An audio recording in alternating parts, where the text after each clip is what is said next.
Bwana Yesu asifiwe. Bwana Yesu asifiwe sana.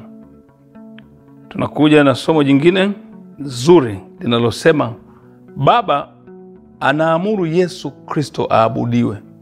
Baba anaamuru Yesu Kristo aabudiwe. Hiki ndio kichwa cha somo letu.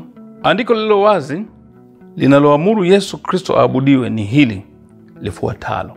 Tunaangalia katika kitabu cha Waebrania sura 1 mstari wa 1 mpaka wa 5. Mungu ambaye alisema zamani na baba zetu katika manabii kwa sehemu nyingi na kwa njia nyingi, mwisho wa siku hizi amesema na sisi katika mwana aliyemweka kuwa mrithi wa yote, tena kwa yeye aliufanya ulimwengu. Yeye kwa kuwa ni mng'ao wa utukufu wake na chapa ya nafsi yake, alivichukua vyote kwa amri ya uweza wake. Akisha kufanya utakaso wa dhambi, aliketi mkono wa kuume wa ukuu huko juu. Amefanyika bora kupita malaika kwa kadiri ya jina alilorithi lilivyo tukufu kuliko lao. Kwa kifungu hiki tunajifunza vitu vingi. Bwana Yesu asifiwe sana. Sura ya 1 mstari wa 2. Tunaanzia mstari wa 2. Mwisho wa siku hizi amesema na sisi katika mwana alimweka kuwa mrithi wa yote. Bwana Yesu Kristo amewekwa kuwa mrithi wa yote. Namba 2, mstari huo wa 1. Zaidi ya hayo alimweka kuwa mrithi wa yote, tena kwa yeye aliufanya ulimwengu. Wapendwa, tena kwa yeye aliufanya ulimwengu. Amemweka kuwa mrithi wa yote, lakini kupitia huyo ulimwengu uliumbwa. Wapendwa, Yesu ni Mungu. Pointi ya 3, mstari huo wa 1. Yeye kwa kuwa ni mng'ao wa utukufu wake na chapa ya nafsi yake. Kwa hiyo ina maana Bwana Yesu ni chapa ya nafsi ya Mungu.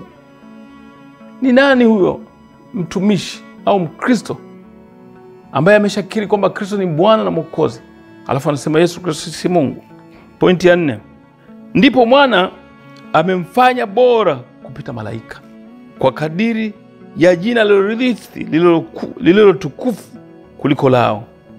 Ina maana jina la Yesu ni tukufu kuliko majina yote ya malaika. Pointi ya 5. Kwa maana alimwambia malaika yupi wakati wote, ndiwe mwanangu, mimi leo nimekuzaa.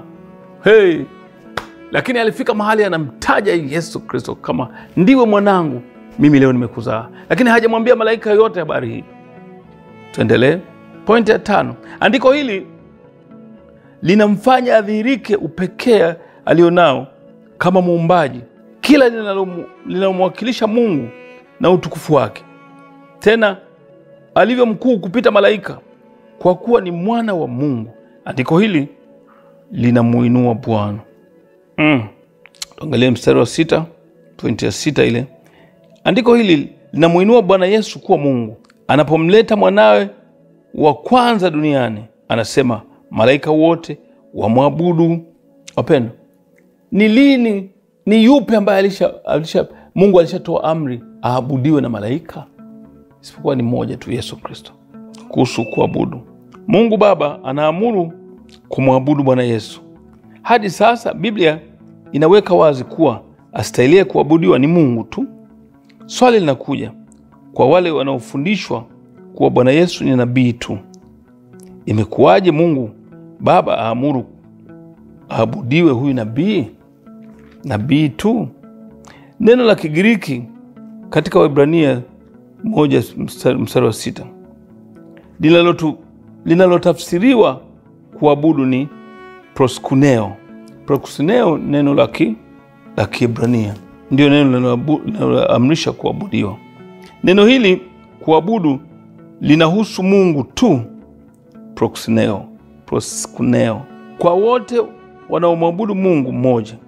Proskuneo ni neno sawa na linalotumika katika Luka sura 4 mstari wa 8 wakati aliposema muabudu Bwana Mungu wako na umtumikie yeye peke yake. Ni sawa na pale Mungu aliposema akiamuru malaika wamwabudu Bwana Yesu. Na kama haitoshi, Waebrania 1:8 anaendelea kusema kwa habari za mwana, asema kiti chako cha enzi Mungu ni cha milele na milele, na fimbo ya ufalme wako ni fimbo ya adili. Kiti chako Mungu ni cha milele na milele, na fimbo ya ufalme wako ni fimbo ya adili. Kama Mungu ni wa kuabudiwa na Bwana Yesu Kristo aliabudiwa, Mungu pekee ndiyo mwanzo na mwisho. Tuangalie Isaya 44 mstari wa 6. Bwana mfalme wa Israeli, mkombozi wako, Bwana wa majeshi asema hivi: mimi ni wa kwanza na mimi ni wa mwisho, zaidi yangu mimi hapana Mungu. Swali: je, Bwana Yesu ni zaidi ya nabii? Linaweza kujibiwa kwa mafungu kwa swali kama Biblia inatufundisha ni wa milele. Kwa kifupi, Bwana Yesu alikuwepo au ni wa milele na milele. Hebu tupate tafsiri ya maneno haya mawili, milele na neno daima. Hebu tujue, ukisikia milele na daima ni maneno mawili tofauti. Wapendwa, milele ina maana hana mwanzo wala hana mwisho. Daima manake huyo ana mwanzo lakini hana mwisho. Wapendwa, mwanadamu na Mungu ni vitu viwili tofauti. Mimi na wewe tuna mwanzo tena hatuna mwisho, lakini Mungu wetu hana mwanzo tena hana mwisho. Na Yesu ndio huyo ambaye hana mwanzo wa siku zake wala mwisho wa siku zake. Ndio maana katika Ibrania sehemu nyingine ametajwa kwamba ni kwa mfano wa Melkizedeki. Sina haja kusimulia habari za Melkizedeki. Mpango wa Mungu ni kwamba alimuumba mwanadamu awe na mwanzo asiwe na mwisho, au ana mwanzo anaishi bila mwisho. Lakini Mungu hana mwanzo wala hana mwisho. Kuna maandiko mengi yanayojibu swali hili la Yesu hana mwanzo na mwisho. Katika kitabu cha Agano Jipya cha Ufunuo wa Yohana, Ufunuo Yohana sura 1, mwanadamu aliyemtokea Yohana anasema katika sura ya kwanza mstari 13-14, na katikati ya vile vinara nikamwona mtu mfano wa mwanadamu, amevaa vazi lilofika miguuni na kufungwa msipi wa dhahabu matitini. Kichwa chake na nywele zake zilikuwa nyeupe kama sufu nyeupe, kama theluji, na macho yake kama miali ya moto. Ufunuo Yohana 1:17, nami nilipomwona nilianguka miguuni pake kama mtu aliyekufa. Akaweka mkono wake wa kuume juu yangu, akasema, usiogope, mimi ni wa kwanza na wa mwisho na aliye hai, nami nilikuwa nimekufa na tazama ni hai hata milele na milele. Oh, haleluya! Nami ninazo funguo za mauti na za kuzimu. Wapendwa, Bwana Yesu amejitaja mara nyingi kama mwana wa Adamu, hasa katika Injili ya Luka 19:10, kwa kuwa mwana wa Adamu alikuja kutafuta na kuokoa kile kilichopotea. Ushahidi zaidi kuhusu Yesu kuwa ni mwanzo na mwisho, Ufunuo Yohana 20:13-14, mimi ni Alfa na Omega, mwanzo na mwisho, na wa kwanza na wa mwisho. Heri wazifuao nguo zao wawe na amri kuendea huo mti wa uzima na kuingia mjini kwa milango yake. Ufuatao, wapendwa, ni ushahidi kuwa maneno haya yote yalisemwa na Bwana Yesu. Ufunuo Yohana 22:16 anasema, mimi Yesu nimemtuma malaika wangu kuwashuhudia ninyi mambo hayo katika makanisa. Mimi ndimi niliye shina na mzao wa Daudi, ile nyota yenye kung'aa ya asubuhi. Oh, haleluya! Wapendwa, nyota ya kung'aa ya asubuhi ni Bwana Yesu, lakini ipo nyota ya alfajiri ambayo ukisikia hiyo ni shetani. Oh, ile nyota yenye kung'aa ya asubuhi.